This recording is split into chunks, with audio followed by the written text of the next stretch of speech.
Olá, dou as boas-vindas a você que veio se encontrar comigo hoje. Eu sou Márcia.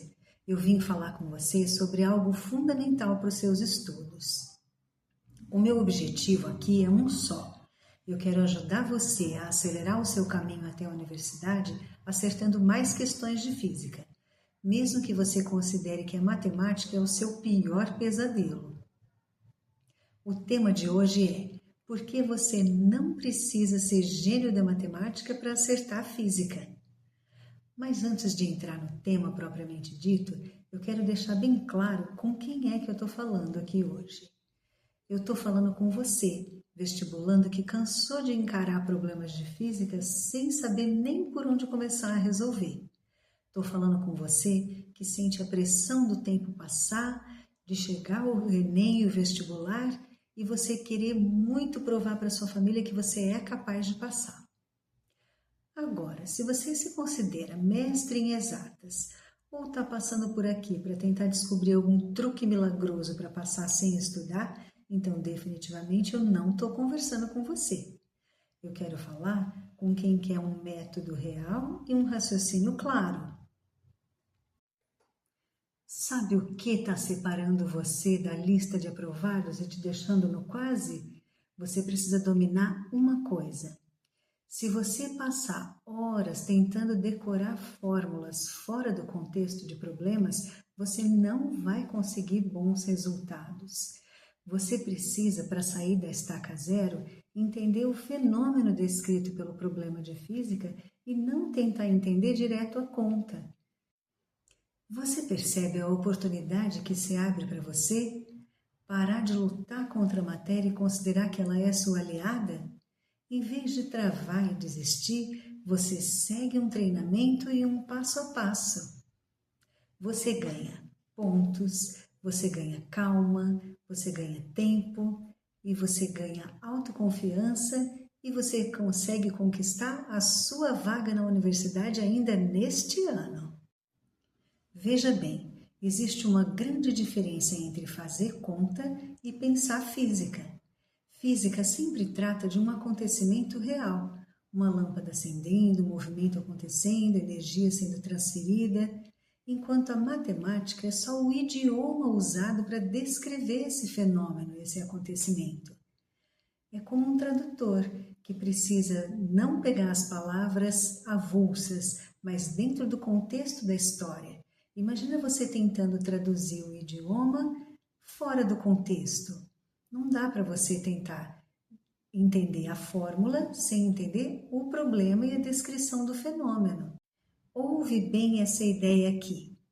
A matemática não resolve o problema por você. Ela só executa o que o seu raciocínio decidiu.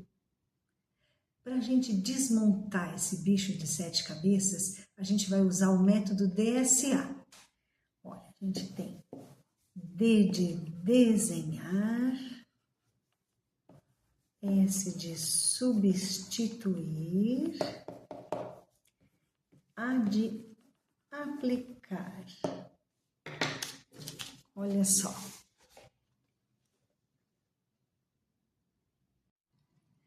Se você está chegando agora e quer entender esse raciocínio, se inscreve no aulão Você na Universidade, o link está na bio.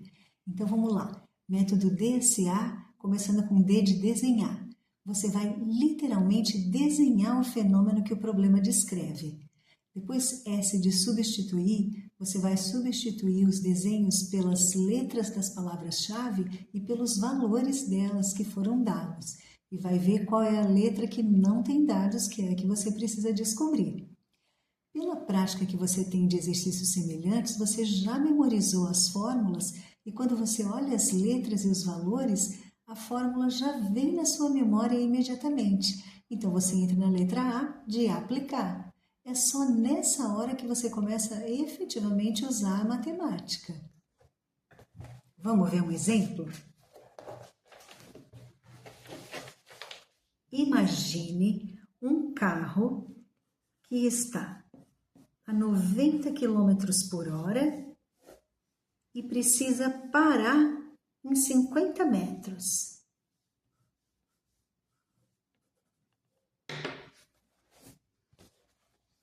você realmente desenha o carro e a placa de pare, para você lembrar que ele está parando, e o espaço que ele tem para parar.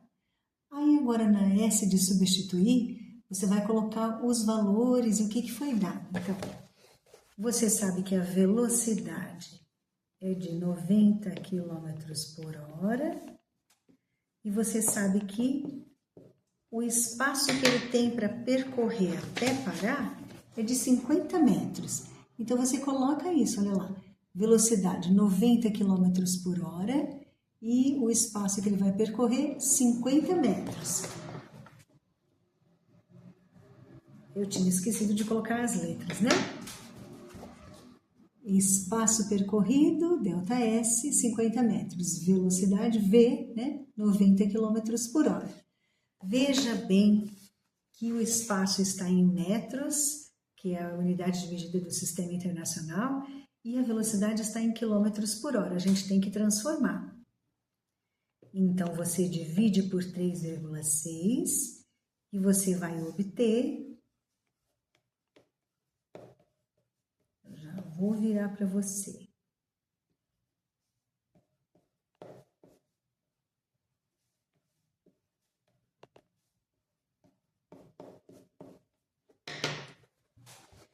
Quando a gente tem quilômetros por hora e precisa transformar em metros por segundo, a gente divide por 3,6. Por quê? 1 minuto tem 60 segundos, 1 hora tem 60 minutos, então 60 vezes 60 seria 3.600. Só que depois você divide por 1.000, porque o quilômetro divide por 1.000 para virar metros, né?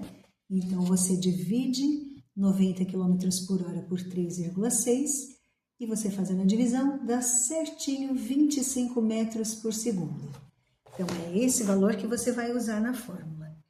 E quando você observa que você tem velocidade, o espaço que você precisa percorrer e o problema está pedindo qual é a aceleração, então você descobre qual é a fórmula que você vai usar, que é a de Torricelli.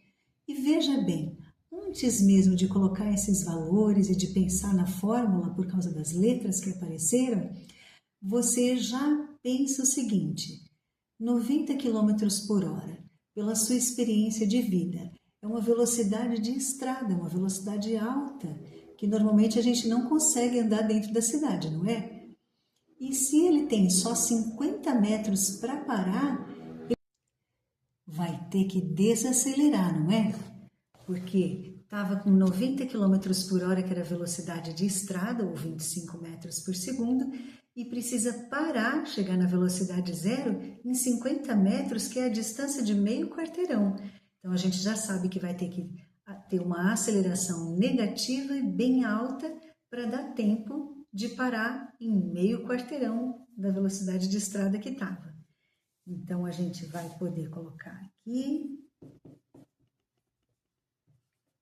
velocidade final ao quadrado é igual a velocidade inicial ao quadrado, soma com 2 vezes a aceleração, vezes o espaço percorrido. Essa é a fórmula que já está na sua memória de tanto você praticar. E você já sabe que a velocidade final é zero, porque ele vai parar, certo? Então, a velocidade inicial é 25 metros por segundo. A aceleração é o que você quer descobrir, não é? E então você deixa a letra A aqui, o espaço percorrido 50. 25 ao quadrado é 625 e 2 vezes 50A, 100A. O 100A vai mudar para o lado de cá do igual, então ele vem como menos 100A. E o 625 está ali do outro lado. Quando o menos 100 deixa o A aqui e passa dividindo 625, ele leva o sinal com ele. Então, olha lá o que aconteceu. Você já sabia que a aceleração ia ser negativa e ia ser bem alta, não é? Desde que você desenhou o problema e entendeu que era uma velocidade alta, um espaço curto, tinha que parar, então você já sabia que ia dar um valor bem alto. Você percebe que a matemática na física é bem básica?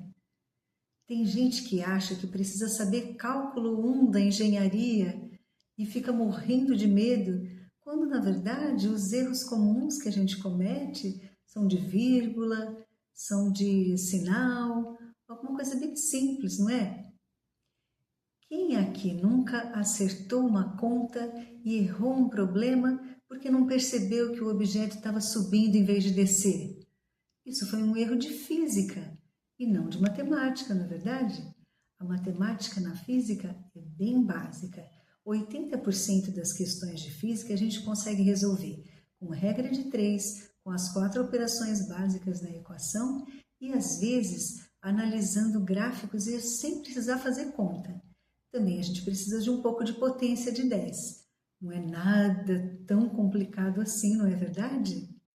Esses erros de vírgula, de sinal, de unidade de medida, o método DSA previne, porque você entende o sentido do problema antes mesmo de começar a calcular.